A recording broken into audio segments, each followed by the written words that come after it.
Asaa tokkoon argee mucaan tokko Arabaa intala faranjiifu. Intala faranjii eeguu farigaa intala sana eega fuutee warra bira fiduu wayyaa fiinsa qaba. Intala warra bira fide warra wajjii wal agarsiisu. Faxara qophaa'ee ganama faxaraaf maatii walitti dhuftee faxaruu deemtu miciyyoon asuma utaaltee jaarsa maatuma fuula duraatti dhungoo qaa irraa goote. Mucaan aadaan kun amma aadaa biyya saniitiin. Namni jaalalti mana galtee ifaa dhaamsitee huccuu uffattee jaartii jaalattaa beeku. Akkasii beeki manguddoon itti guddates kana mana galtee ifaalles dhaamsitee achi booda jaalattaa bara. Miskiina. Kanaaf Rabbi rahmataa godhuu siin jaa nama kutisan. Firuma dura taa'ee qaa maan godhin mucaan ni rifate. Yaa baabaa jeen yaa abbaa isaan kun warri isaanii kuffaara humaan beekanii akka itti beekanii akkana dhiifama baabaa soorii jeen. Ton kuffaara maal haatettu kuffaaraa jeen. Shoo jaarsi wajjeesii galee ton maal kuffaara jeen haadhateettu kuffaara jeen. Hatakka akkana nan godhin jechuu beeki maadhaan. Magartee jaarsi ton maal kuffaara jeen. Kuffaarri haadhatee jiru. Ammaa usta. Warra himuu jira yoo isin ustaniin. Madii galee jaynummaa ta'e ijaartu warra galte. Madii galee har'a guyyaan keessummaa fuula duratti qoriin cabxe kun dhiirummaa namaa wayi hafti har'a dhiirummaa. Bar duute jechuu ati bar dhiira bar dubartiin asirra si deemte sirra fincaante. Qorii waliin qabanii tacabte san waliin deebisanii nyaata hangarraa dandamate fuudhanii nyaadhaa jaan ghaaratu ummukum jaan haati teessan ni hinaaftee jaanii. Yoo dhugaa namaa beekan haati teessan jaanii bara ammallee wayiloole intaltiin jennee bara haati teessan ni hinaaftee jaaniin keessummaadhaan. Alaas dhumati ni beekan dhugaa namaa beekan dhugaa beekuun gaarii beekan. Maa hinaaftee jechuun ni ta'a. Jaartiin maa hinaaftan ni ta'a maa hinaaftee jiru. Akkamitti taa'u ati maa hinaafta hoo? Egaa ati maa hinaaf waan ufiin sirratti hin dalaganu namarratti akkamitti dalage? Ati maa hinaafta hoo? Isin akkamitti hinaafta? Rabbumaa karaa godhe malee dirqumaatu karaa ta'ee nama usiise malee jaartiin ta'e nama afuraa heerumtu jechuun yoo danaggagame seerri kun akka babbaa keetti taatan.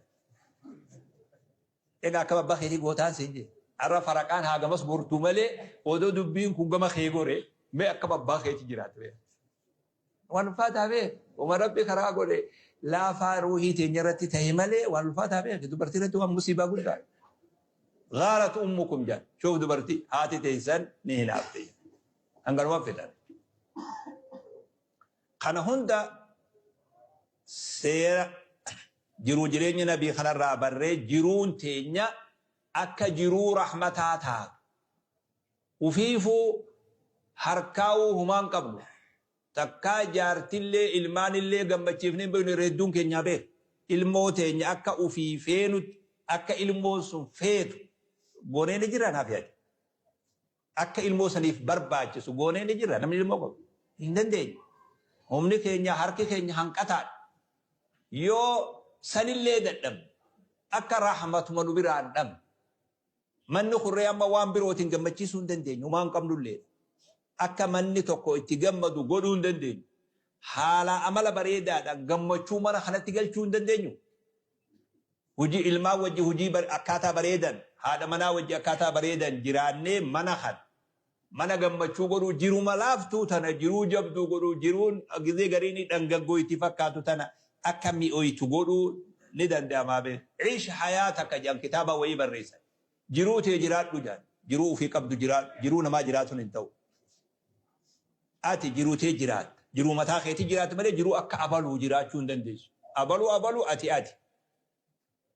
Ana hunda nabirraa barra sallallahu alaihi wasallam. Irra bultii tasgabbii qabdu yoo taate bultiin kabajaa qabdu bultii nabi Muhammad sallallahu alaihi wasallam.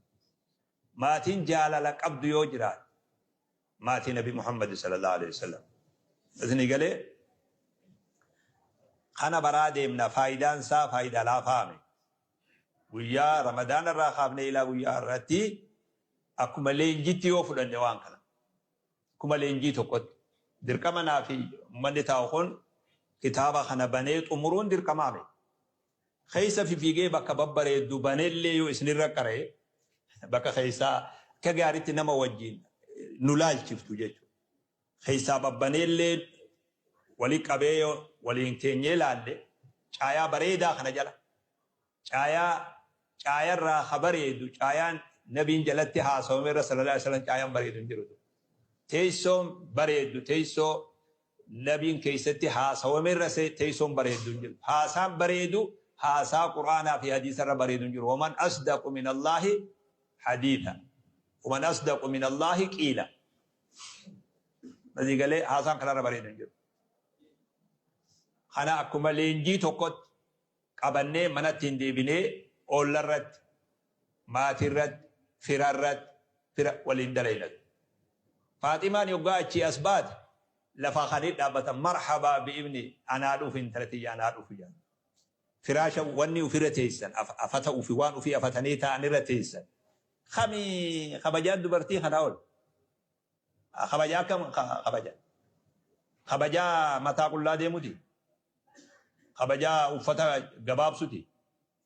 Kabajaa bakka feete ooltee bakka feete buluuti. Kabajaa kafeete wajji deemuti. Kabajaa tami meenaa himi kabajaa tami.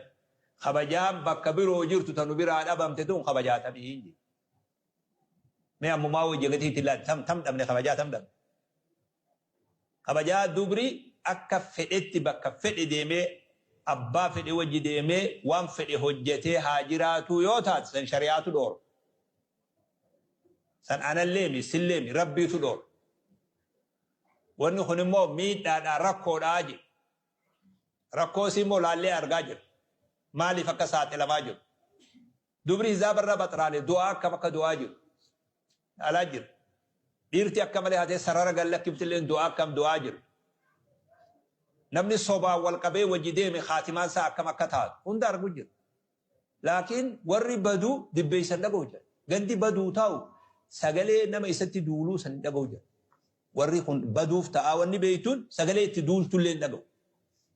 Mati galee santu nu mudate malee eenyutu milkaa'e sarara karaa rabbiirraa bahee namni milkaa'e eenyu mee naa himu. Nama tokko mee booddeen isaa maal mudate jiruun isaa akkam mudate maaliin galee duniyaa tanarraa akkamitti booda'aane odoo duniyaarraa hin galinuu booddeen isaa maal taate laali booddee nama hundaatu waliin taa'aa jirra nama hunda. Khaatimaa booddee namaa laalime nama rabbi rahmata godheef oduma jiru namni sarara gallakkise akkam ta'ee akka jiru namu arguu danda'a. Sararratti deebi'aa karaa kana eeggadhaa jechuun dhiibbaa mirgaatiimi. Dubartiin teenya mirga namni nu dhiibe takkaan jenne namaatu je'eef. Guyyaa kam dubartii Islaamaa hiriira baatee nu miitan nuun jetti. Isin hin jettee takka nama birootu isin miidhamtan jechuutu hin jiraa bara. Eenyu isa wakkale hoo? Dubartoota keenya kanaa wakkalate? Laa akka nuti bannetti haa badanii jechuudha. Gabaaban dubbiidha.